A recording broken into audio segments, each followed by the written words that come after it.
I'm a real nerd. People say I'm a fool, but they never got the news that I'm a wild one. Oh yeah, I'm a wild one. You better turn it up, better keep the channel dialed, 'cause you're watching Wild Mike and his real wild child. Oh yeah, I'm a wild one. You better turn it up, better keep the channel dialed, 'cause you're watching Wild Mike and his real wild child.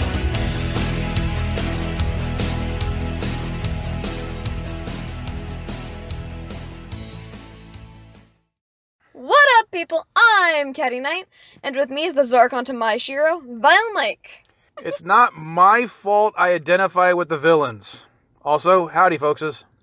Anyways, this time we watch the 5th episode of the Netflix series Voltron Legendary Defender. We open on Zarkon Space Station with a room full of purple stuff.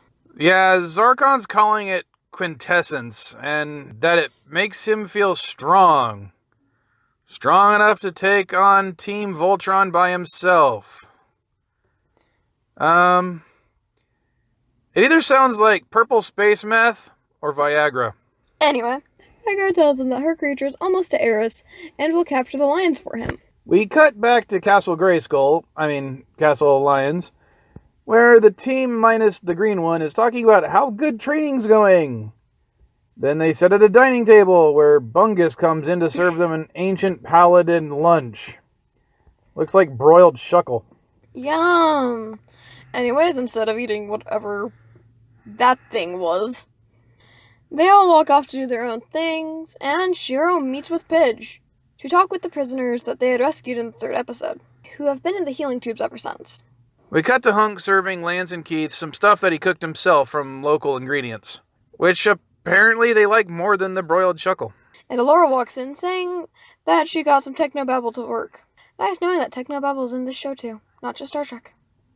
Suddenly an alarm goes off. They are being attacked by something vaguely cute with a weapon. So they go out to meet it. This is Kleizap, and he's one of the natives of the planet. He's there to find out why the lion goddess is angry, saying recently that fire has rained from the sky and a giant danced in the air. Basically referring to the events of the last 2 episodes. When he realizes that Alora is the so-called lion goddess, he gets on his hands and knees and starts to pray to her. She just asks him to take her to her village to meet with the rest of them. We got to Best Character and Pidge talking with the rescued prisoners, helping them out, and asking them questions to get information on Pidge's family. We instead find out more about Shiro's time in captivity, where he was forced to take part in gladiatorial battles. Specifically one where he beat this guy called Myzax. Yeah, Myzax uses a rod and purple ball as a weapon. Put your own joke in the comment section. This one's too easy for me. Also hurt Pidge's brother. So Shiro goes to the wrecked ship to go find the logs. Returning to the B plot, we find Alora and the rest of the Team Voltron at the village of the natives. Misunderstandings and hijinks ensue. On the wreckage of the Galler ship, are able to activate a computer and download the data. When they see something about to crash into the wreckage, the lions save Shiro and Pidge, then they see what landed, a space box, inside a box.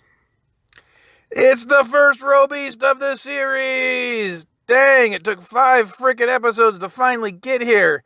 Now for some classic Voltron giant robot monster fighting action time! The Robeast launches a ball of... Oh, be a little bit more animated with this one. Then, the Robeast launches a giant ball of purple energy at Pidge. Despite firing at it, the ball still hits the green lion. Then, Lance, Hunk, and Keith come to help.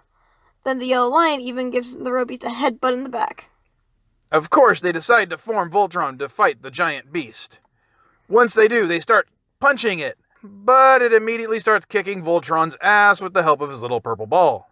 They keep getting hit, and Shiro, again the only competent one, ends up realizing that the Robeast is attacking just like Myzax did, with his rod and purple ball, and then devises a plan to take out the Robeast. They shield themselves, and when the ball needs to recharge, they hit the beast with a laser blast, but it does not stop.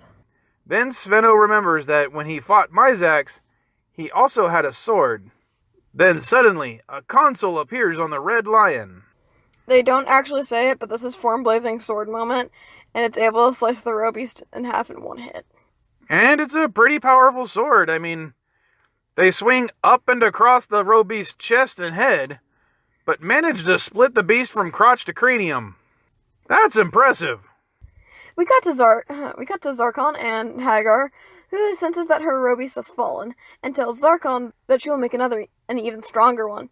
Instead, Zarkon wants to let Sendak have another chance. So we cut to Kitty McOneeye. Sendak? Whatever. We cut to him planning an attack on the native village from before. Back at the castle, the former prisoners are able to go back to their respective homes, and Shiro and Pidge have a heart-to-heart about what happened, while Shiro was held captive and what happened to Pidge's family. Shiro attacked Pidge's brother Matt because they were going to make him fight in the arena first, and Shiro knew that Matt would get killed, so he gave him a flesh wound and it would take his place. Pidge gives Sveno a hug, and Sveno calls Pidge Katty. Wait, what? Remember the photo from last episode? Yeah, that's Pidge. The girl? Yep. Pidge is a girl. You're catching on. They turned Pidge into a chick. Are you stuck in a loop? So Pidge is now a female. Oh no, I think the show has finally broken my dad. You know what? I actually don't care. What? Yeah, this is nothing really. I mean, let's face it. Pidge was always kind of effeminate in the original show, except on the 1 or 2 times he fell for a girl. This change is still nothing compared to making Sveno the leader, making Allura British, or turning Karan into a steaming pile of sausages.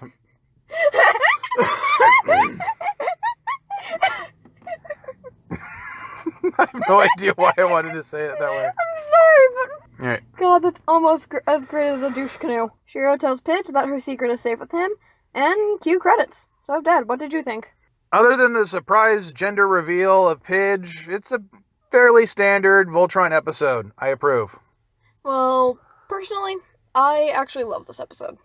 It's not my favorite, but I love the fact that it gives backstory. It's not extremely lore-heavy, but it gives just enough to give backstory on what was needed and handle it with some pretty good action, in my opinion.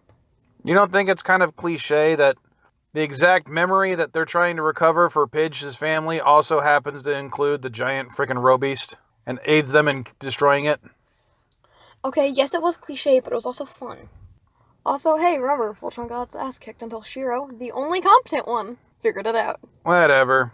Don't forget to like, comment, and subscribe. Bye-bye! Later, folkses. This channel is sponsored by SDGameSwap. If you're into nerd stuff, you might find something you like there. They have books, movies, video games, toys and collectibles, and they even do consignment. They are also on Facebook. Buy something at SDGameSwap or I'm going to put all of you in a cargo container and transport you to the Borg.